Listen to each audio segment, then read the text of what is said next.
Muchas gracias, presidente.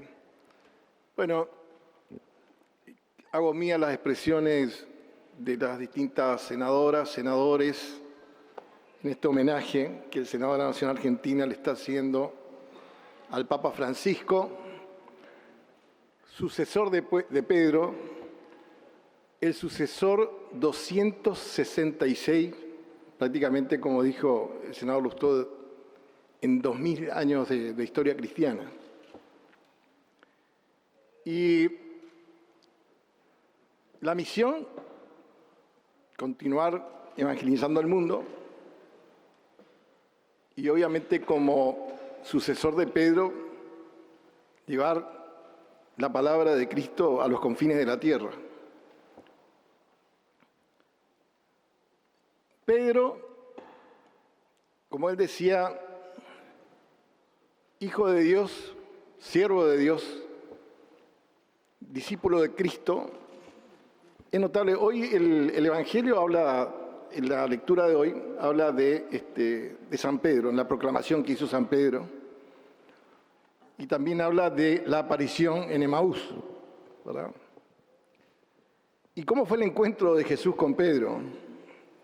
Dice que el hermano de Pedro, Andrés, le dice, Jesús estaba al costado del lago y le dice, ese que está ahí es el Mesías. Y Pedro le mira y dice, mira, fuimos a pescar toda la noche, no sacamos nada. Le dice, así que, no, dice, yo le vi convertir en un casamiento el agua en vino. Jesús se acerca y le dice, bueno, vamos a buscar peces. Y lo lleva, le dice, bueno, acá, para que tiran las redes, le dice, Andrés, hace lo que él te dice. Tira las redes y llenan prácticamente 3 barcas. Yo digo que con el precio que tiene hoy el pescado, Jesús le volvió rico a San Pedro ese día, ¿verdad? Porque 3 barcas llenas tuvo. Y obviamente que él allí creyó en él. Le dijo, mirá, le dice, él le dice, bueno, ahora te voy a convertir en pescador de hombres. Y Pedro le dice, mirá que yo no soy lo que vos crees que yo soy una persona muy limitada, le dice, yo soy un pescador. Porque él sabía ya ante quién estaba. Y Jesús le dijo Cefas. ¿Verdad? En ese momento le dijo Cefas. En arameo quiere decir roca, quiere decir piedra. ¿Verdad? En un momento, Jesús le pregunta a sus discípulos, ¿quién dicen ustedes que soy? ¿Verdad? Y uno le decía que era el profeta, otro le decía que era Elías. Entonces Pedro le dice, sos el Cristo, dice el Mesías, el Hijo de Dios, presente entre nosotros.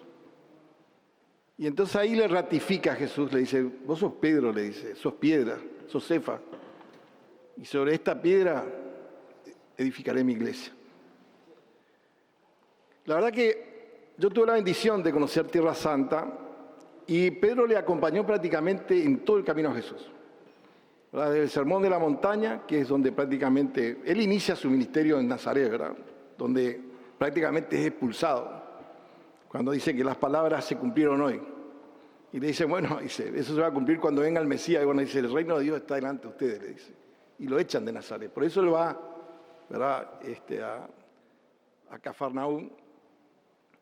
Y en ese momento, ¿verdad? Como dije anteriormente, él estuvo presente en el Sermón de la Montaña, estuvo presente de acompañar a Jesús cuando hizo los milagros, para dar vista a los ciegos, ¿verdad? Para devolver también a los oprimidos la esperanza, la fe, porque sus enseñanzas consistieron en eso, ¿verdad?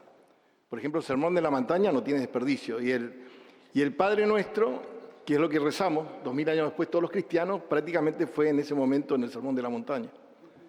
Así que, aparte de eso, obviamente le acompañó a Jesús en la transfiguración, en el monte de Tabor.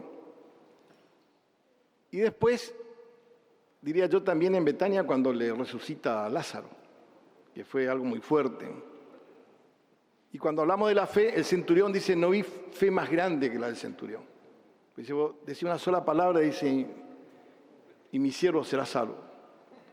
Y él le dice entonces que sea, no vi, dice, en ningún lugar la fe de este hombre, dice que pertenece al imperio, porque en realidad luchó contra el imperio, un imperio que oprimía, que mataba, que vejaba. Él vino en esa lucha, en ese momento, ¿verdad?, lo que vendría a ser prácticamente los que estaban desamparados.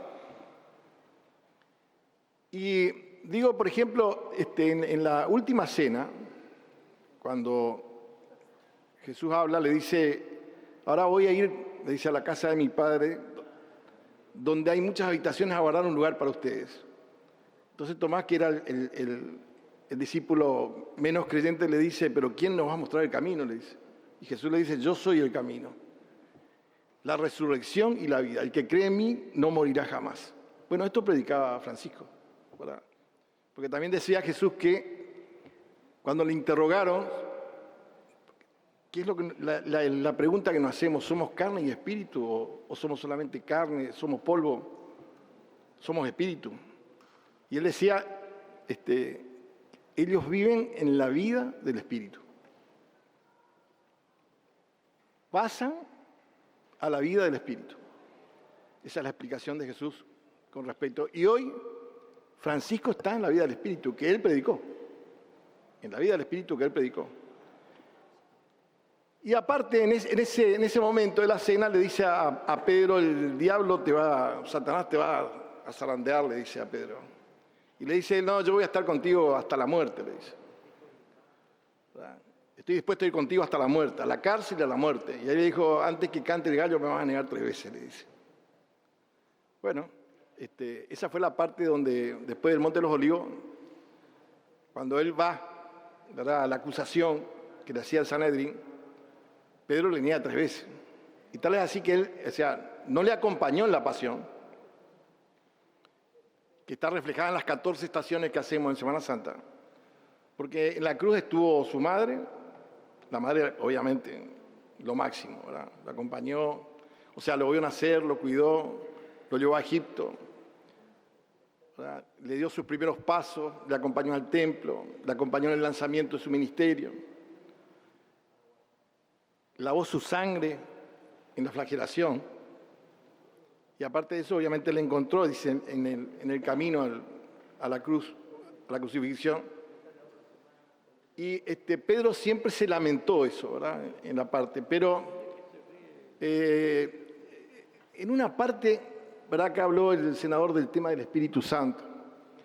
Y bueno, ¿qué es el Espíritu Santo? El Espíritu Santo es la expresión del amor de Dios, que dice, llena de sabiduría a quien lo reciba. El Espíritu Santo es la expresión del amor de Dios que llena de sabiduría a quien lo reciba. Y justamente Pedro, ¿verdad?, cuando se despide en la aparición, Cristo le aparece a Pedro, ¿verdad?, y más allá de reclamarlo, le da un abrazo, ¿verdad? Y porque la enseñanza de él es, amarás a tu enemigo. Los que hacían la resistencia romana le decían, no es Mesías, dice. Imagínate, dice que tenemos que abrazarle a los romanos, dice. ¿Verdad? O sea, en una falta de comprensión de la visión universal que tenía Jesús. ¿Verdad? Y en eso, obviamente que al recibir el Espíritu Santo, el que hace la proclama y el que inicia el camino del Evangelio es Pedro. Pedro va prácticamente desde Jerusalén hasta Roma, y él muere en Roma, predicando el Evangelio en el tiempo de Nerón. Y ese obelisco que está allí en el centro de Roma, ¿verdad?, es el homenaje a Pedro, que fue, como él dijo, siervo de Dios, apóstol de Jesús, y a partir de allí, ¿verdad?, la máxima responsabilidad de a los que invisten como sucesor de Pedro, como el sumo pontífice, el puente máximo entre Dios y la humanidad. Semejante responsabilidad. Y obviamente que Francisco, como sucesor de Pedro, su misión en el mundo, la enseñanza de Jesús, el principal de los mandamientos dice: amarás al Señor con toda tu alma y con todo tu corazón y a tu prójimo como a ti mismo. Esa es la base. Y Juan Pablo II decía: ¿cuál es el mal de nuestro tiempo? Los nacionalismos. Porque en esos nacionalismos a veces están también los fanatismos, está la discriminación. Mi país es más grande, mi país es más poderoso, mi país es más fuerte. Y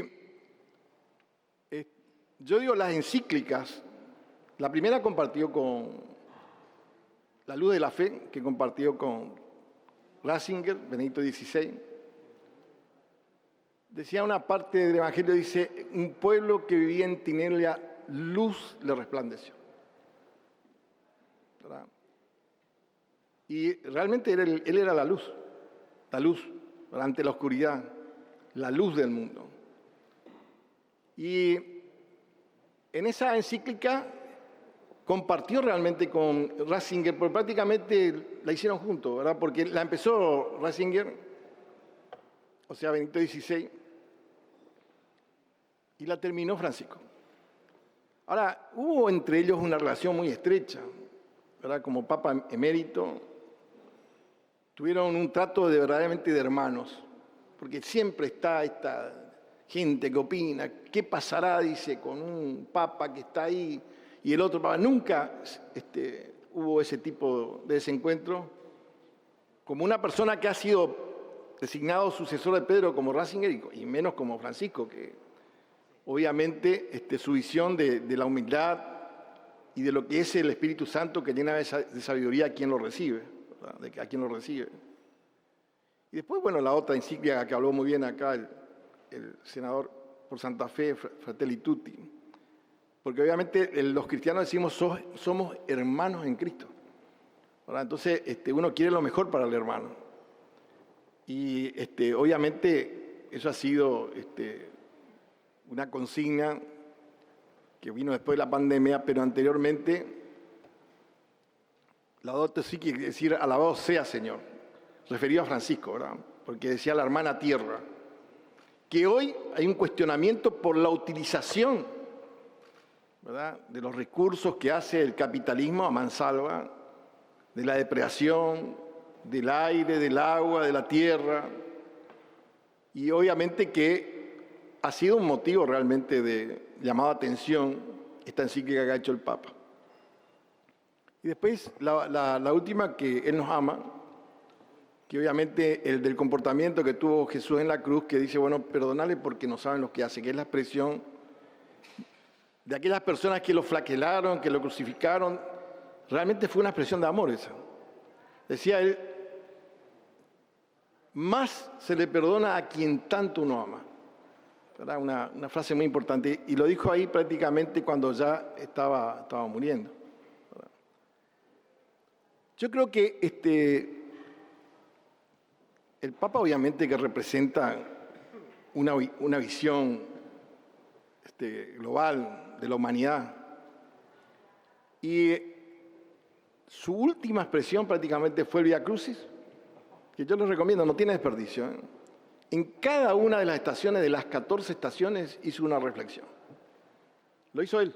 Dice que lo hizo con la gente que lo acompañaba, que son los doctores de la ley de la Iglesia, que son gente muy formada, obviamente. Pero lo hicieron con la supervisión de Francisco, que estaba enfermo, pero que él quiso participar del Via Crucis, la pasión y muerte de Cristo. Y yo estuve leyendo, la verdad que cada una de las reflexiones que hace en cada una de las 14 estaciones son una belleza realmente. O sea, como decían algunos, alimentos del alma. Y yo le digo a ustedes que son mis amigos, yo realmente, viste que él decía siempre: recen por mí. Yo recé por él, ¿verdad? Y le pedí a Dios que quería verlo de nuevo en el atrio, ¿verdad? Y me concedió la gracia, porque le vi, ese día que lo vi, cuando salió a hacer el saludo de Pascua, realmente le di gracias a Dios, porque vi que hizo la bendición, habló, ¿verdad? Y como diciendo, cumplió su misión. ¿Verdad? Y ahí habló también de los conflictos que hay, que son conflictos realmente grandes con respecto al tema de las guerras que hay en el mundo. Dice, la guerra es un fracaso, porque es muerte. Muerte para niños, muertes para gente indefensa. Y la guerra es un fracaso. Y obviamente que volvió a llamar la atención con respecto al tema de la paz. Y creo que esa fue la despedida de él. La iglesia tiene dos grandes evangelistas, dos grandes apóstoles. Uno es San Pedro y el otro es San Pablo. Uno le conoció a Jesús y dio testimonio de Jesús. Pablo lo conoció en camino a Damasco, ¿verdad? Por visión lo conoció. Pero Pablo fue uno de los grandes también, que también murió en Roma. Y él escribe una carta a Timoteo, le dice al hijo querido, le dice que él ya está para el sacrificio, yo ya estoy para el sacrificio. Cuando lo iban a decapitar, lo condenaron a decapitarlo. Porque aquella lucha que tuvieron los primeros cristianos fue realmente una lucha por la supervivencia, ¿verdad? Por la fe en Cristo, por la fe en la trascendencia y predicar el Evangelio. O sea, esos fueron los primeros cristianos.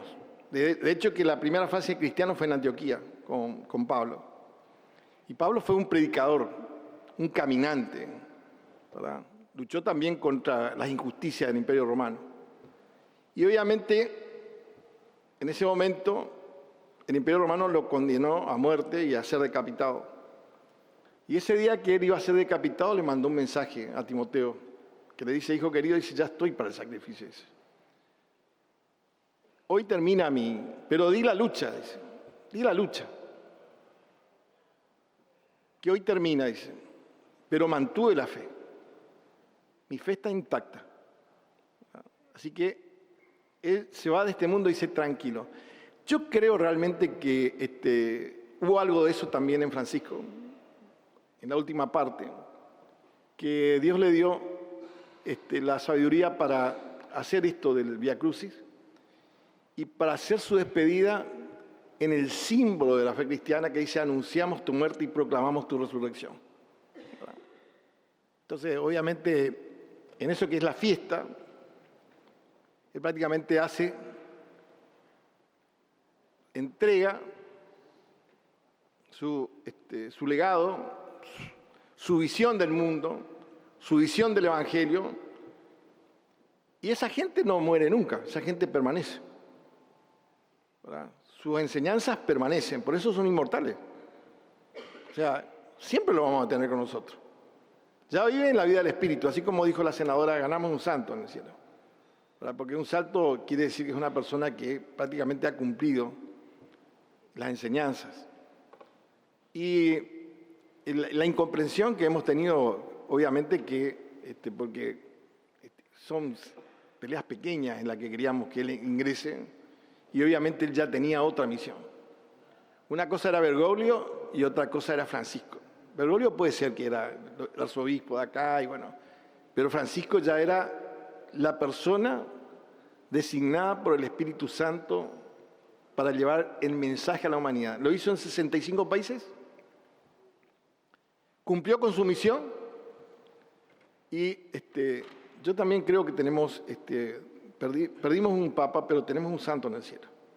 Así que rezamos por su alma, para su eterno descanso, para que en la vida del Espíritu ilumine a la Argentina, para que la Argentina encuentre ese camino de justicia social, que es el camino que trae la paz para todos nosotros. Que descanse en paz el Papa.